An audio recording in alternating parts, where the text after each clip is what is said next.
Terkadang kebutuhan mendesak itu datangnya tiba-tiba, dan di saat kita sudah tidak ada pegangan, tabungan, atau kita ingin mencari pinjaman ke teman, kerabat, ataupun saudara tidak mendapatkan juga.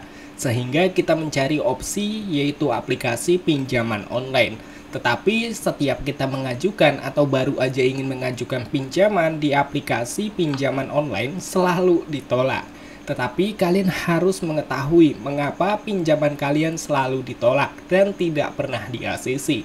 Padahal data kalian yang digunakan itu benar-benar fresh dan tidak pernah mengajukan pinjaman. Di kesempatan video kali ini, gue akan memberikan beberapa tips supaya pinjaman kalian cepat di-ACC dan tidak akan ditolak.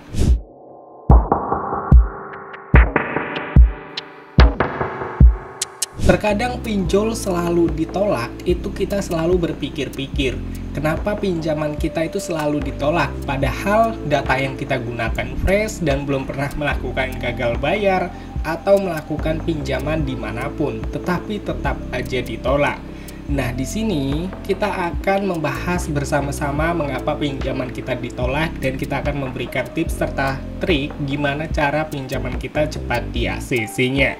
Tetapi sebelum kita memasuki ke pembahasan videonya, gua meminta dukungan kepada kalian semua untuk like video ini, subscribe channel ini, dan aktifkan loncengnya supaya kalian gak ketinggalan tips dan trik yang berguna untuk kalian. Dan yang pertama di sini kita langsung aja masuk ke dalam pembahasannya. Oke, jadi untuk tips yang pertama itu harus benar-benar kalian itu mengisi data informasi dengan benar. Ya, terkadang kita ingin mengajukan pinjaman tetapi ada aja yang tidak sesuai dengan data informasi kita. Itulah yang membuat pinjaman kita selalu ditolak. Ya, terkadang kita mikir apakah data-data kita aman sehingga kita pengisian data informasinya itu tidak sesuai dengan KTP ataupun sesuai dengan data informasi yang kita miliki. Jadi saran gua yang pertama, kalian harus mengisi data informasi dengan benar dan itu memang harus benar-benar sesuai dengan yang ada di KTP supaya pinjaman kalian cepat di-ACC dan juga dicairkan.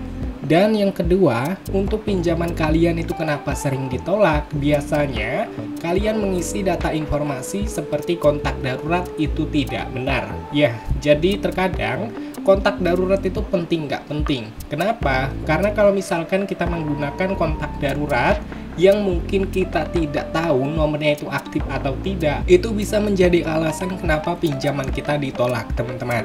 Jadi pastikan di saat kalian menginput ataupun mencantumkan nomor kontak darurat, harus memastikan kontak darurat itu aktif atau tidaknya, karena ini berpengaruh besar ke pinjaman kalian.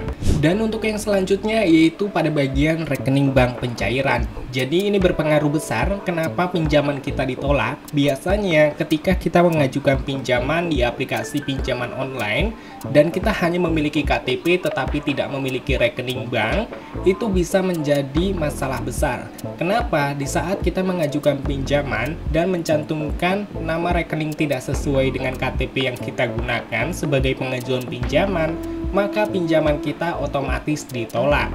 Mau itu kita datanya fresh ataupun kita sudah pernah melakukan pengajuan pinjaman atau bahkan yang lainnya, pasti ditolak. Jadi usahakan untuk nama KTP dan juga nomor rekening itu harus atas nama yang sama supaya pinjamannya tidak ditolak. Dan untuk tips yang selanjutnya ini yang paling penting banget. Kenapa? Karena ini menjadi alasan kenapa pinjaman kalian 99% ditolaknya. Jadi ini yang paling penting teman-teman untuk kalian ikuti dari tips dan trik yang sebelumnya gue beritahu. Jadi pada bagian yang terakhir, kalian itu harus memiliki riwayat ataupun rawatan pinjaman online. Contohnya itu adalah aplikasi-aplikasi pinjaman online yang sudah pernah kalian ajukan. Tetapi gue belum pernah bang minjam, bahkan baru pertama kali minjem, bagaimana gue punya rawatan?